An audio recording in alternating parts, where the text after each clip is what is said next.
Hvala vam što se bavite i dalje izučavate genocidom koji se desio i u Bosni i Hercegovini nad Bošnjacima. Gospođo Leibowitz, vaša istraživanja objavljena u Haretsu i brojnim drugim publikacijama često se bave granicama ljudskih prava i državne moći. Šta vas zapravo usmjerava ka tim temama? Je li to što niste mogli mirno posmatrati i sad je s vami proradila ili je možda u pitanju nešto treće?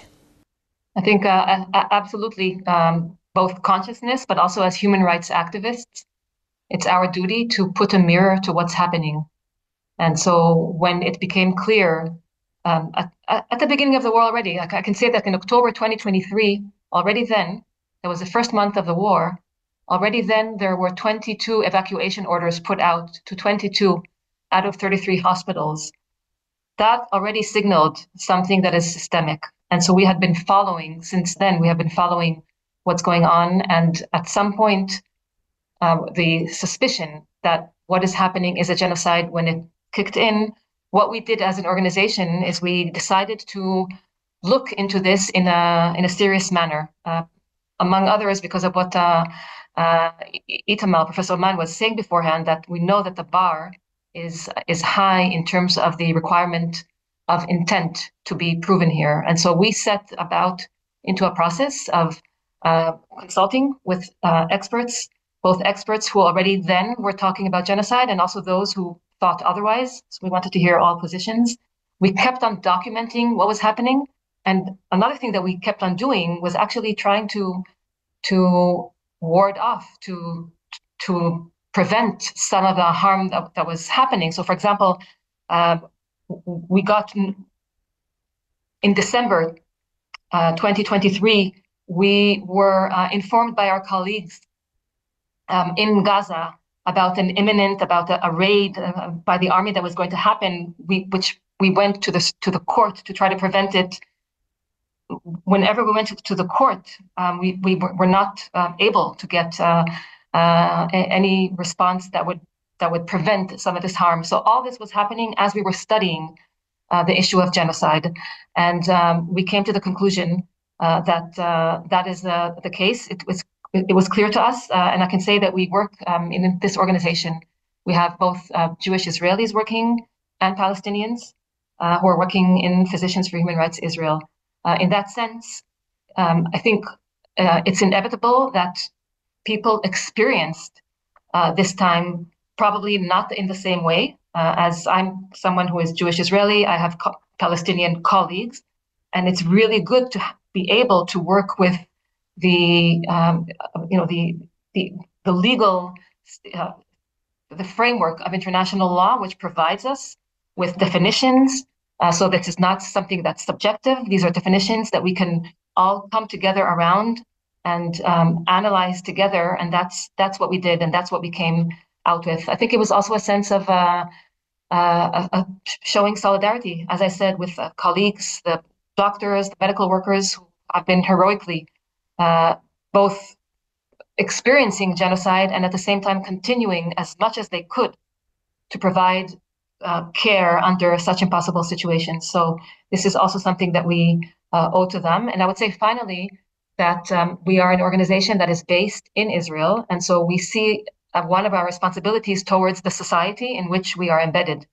And we were not the first organization to come out with an assessment of this being genocide. There have been many before us, both experts and organizations. Unfortunately, these have been Palestinian organizations, international organizations.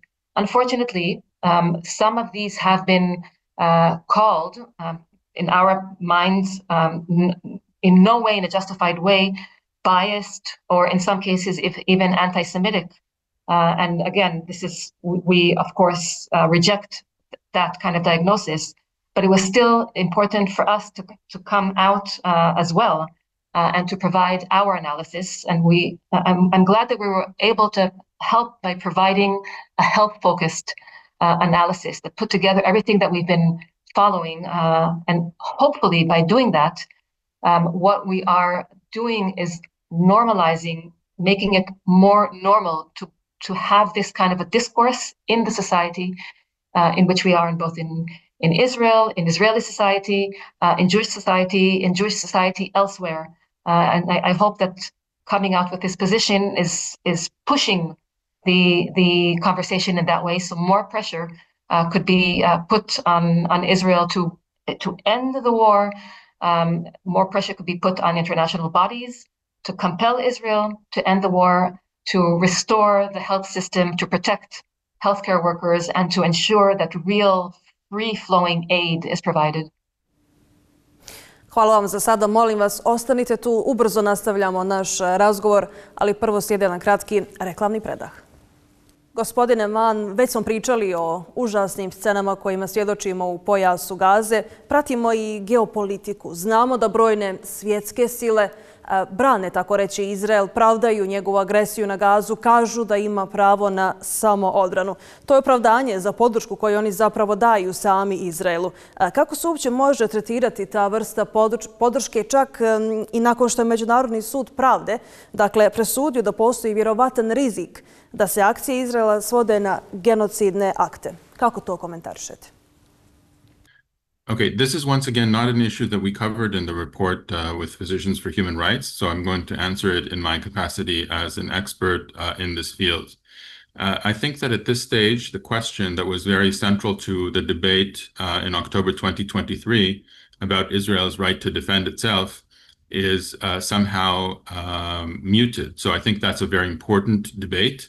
And I have my positions on it, but I think that whatever position you take on that question, and I'll take for this position, for this context, the position that Israel has a right to defend itself militarily against the terrible Hamas attack of October 7th, even that is somehow muted at this point, because there is no real rational connection between the defense of Israeli citizens and Israel's actions in the Gaza Strip at this time.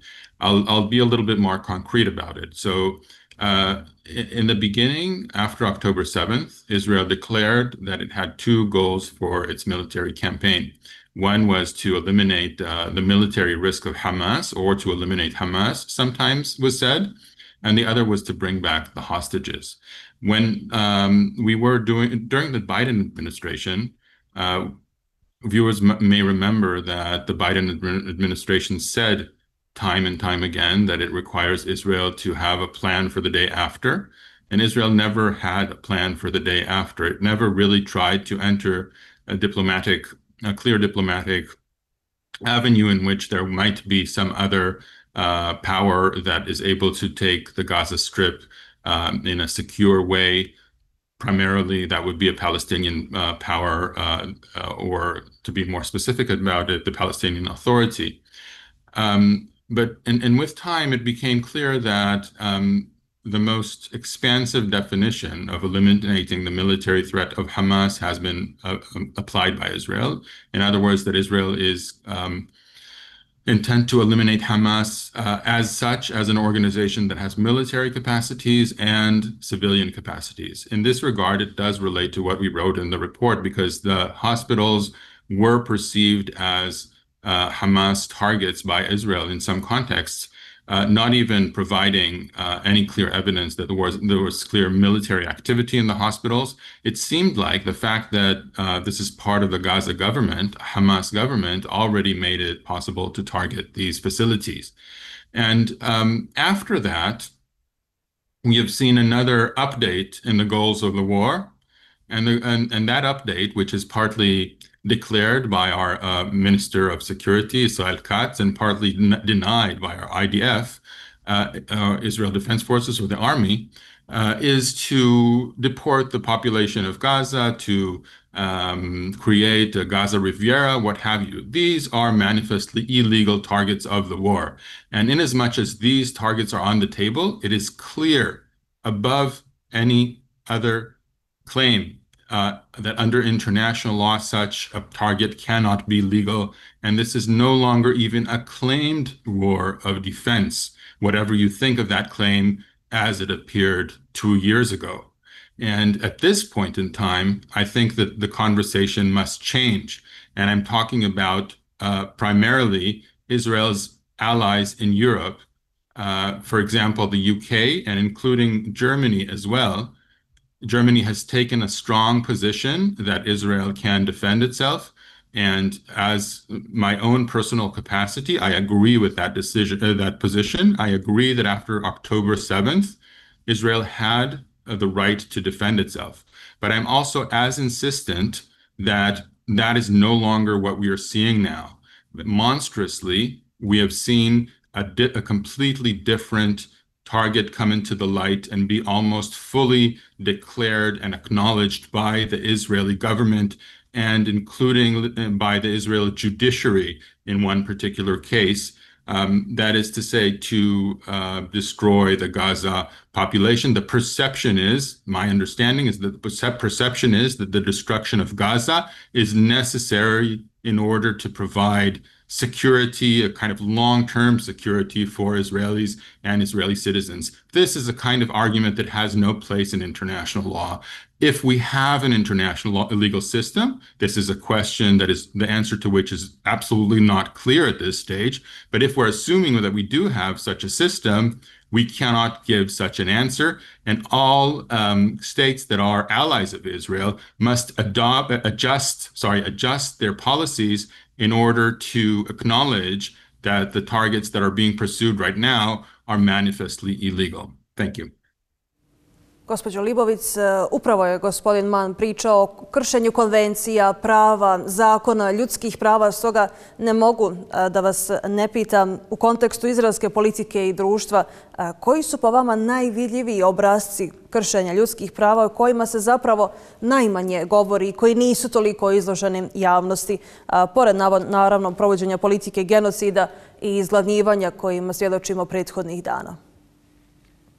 I would say that one of the maybe not so much talked about manifestations of violations, but maybe it's at the heart of it, is the almost total separation between Jewish Israelis and Palestinians in the whole region between the river and the sea. So this is happening within Israel as well. I'm reminded of a book called The City in the City, written by a Canadian author, which it's a novel, it's fiction, but it somehow addresses a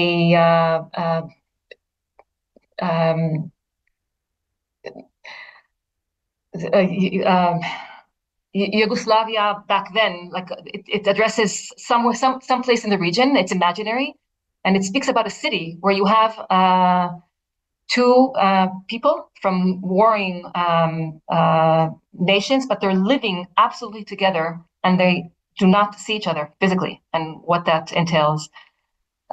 It reminds me of the situation in between the river and the sea, with some differences. Obviously, you need to go back. There's context. There is obviously the 1948 war, the Nakba for the Palestinians, the displacement. And then the 1967 war with the occupation and ensuing wars and things. One thing leads to the other. In all of this time, one can be a Jewish Israeli and grow up and not meet a Palestinian, not in the neighborhood and not in the school, and maybe in the university. And maybe in some work situations, but it's not on an equal footing.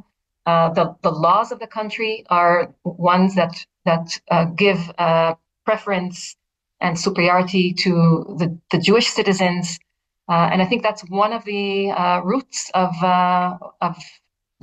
not seeing and not seeing, or seeing and turning away, or seeing and not caring about what is happening 70 kilometers away in Gaza, or a few kilometers away in where Palestinians within Israel live as well. So I think that's for me one of the causes of these violations.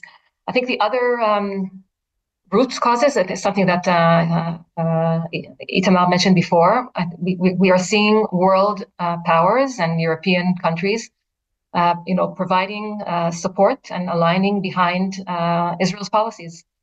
And that, I think that's one of the outside causes. If I spoke beforehand about an inner root cause, that's an outer root cause, which enables Israel to take these actions and not be held accountable. And what needs to happen is accountability and justice. Gospodine Mann, bližimo se kraju naše emisije. Željela bih da zaključimo naš razgovor sa sljedećim pitanjem. Dakle, svjedoci smo tome da svijet svakodnevno gleda najveće zločine, gleda genocid uživo. Zbog čega se do sada nije spriječio taj zločin? Ima li nade da će biti spriječen ili možemo očekivati sličan scenarij kao u Bosni i Hercegovini dok je svijet gledao, dakle bio je muk, ništa se nije dešavalo, ima li pomoći za Palestince? We conclude our report, and this is a note that I recall that Tirza Leibowitz had added to our writing in a very, I think, perceptive way, with the recognition that this genocide cannot be prevented at this stage. The Genocide Convention, as planned by Jewish-Polish lawyer Raphael Lemkin, had a preventive aspect, and it was supposed to structurally serve as a kind of alarm bell. When South Africa submitted its application to the International Court of Justice, I did not personally think that we would see a full-blown genocide in Gaza, but they decided to ring that alarm bell. And in retrospect, it is absolutely clear at this stage that they were right in doing so. And that when we are saying that it is genocide now, we no longer have the privilege of being in the preventive role or in the role of the alarm bell. We're identifying when we're recognizing what is happening, and we're calling, as Tirza said, for accountability. However, I do have hope, and we wouldn't do this if we would not have the hope that ceasing the genocide is something that may be possible to do. I think that in the last weeks, we have seen on the diplomatic level, more and more governments speaking about the recognition of the state of Palestine. And my message in this context is clear, I think. International law has many mechanisms. Many of them are made of words and of discourse. That includes the accession to treaties, the recognition of statehood, and even something like provisional measures is ultimately discourse. And states are growing and towards the recognition that in terms of discourse, they must recognize the rights of Palestinians. But this in itself is far from being enough. If we only continue with discourse, if words continue to be the only obligation towards the most basic rights of the Palestinian people, the genocide will continue and will become even more obsolete and even more horrible than the horrible reality that we're already seeing. So what needs to be done is that states that are considering recognition of Palestine, for example, we've heard about France, the UK, Spain, Portugal, and other countries in Europe, need to understand that they need to put deeds next to their words, and that there needs to be very simple and very clear measures that can steer Israel's policies towards a different direction. Israel is not immune by definition or anything like that. And I also echo the analysis provided earlier by Tirza, my colleague. There needs to be a dual movement. The external movement is not enough, and people in Israel, I myself am sometimes in Israel and sometimes at this time living in Germany, but I see myself as part of the society. We must also work to allow this recognition of the very terrible reality in Gaza to come into the mainstream of Israeli society, and to invite a completely different reflection about where policies may go and about measures of accountability that need to be put in place. I don't see things changing in the short term. And in fact, in the short term, I do see a continuation of the genocide. And part of our point in the report is that even if a ceasefire happens tomorrow, the medical and health aspects of the genocide will continue at least months into the future because the population of Gaza, the survivors, do not have a functioning health system or hospitals to serve them. Having said that, I think that it is still a vast difference between doing nothing and between doing what we can, and between stopping at this point and kind of collecting the pieces of the shattered reality or continuing to shatter it as parts of our government are determined to do. And I think that as much as we can pressure governments wherever we are to move towards that direction, we have more hope that we can save lives. Mi se pridružujemo tim nadama, gospođo Leibowitz, gospodine Mann. Hvala vam najljepša na gostovanju u emisiji 7+, i hvala vam što predstavljate svijetu istinu o užasnim dešavanjima u pojasu Gaze. Hvala još jednom. Hvala i vama, poštovani gledaoci, na ukazanom poverenju. Ostanite i dalje uz program Hayat televizije. Sve propuštene sadržaje potražite na našem portalu hayat.ba. Doviđenja.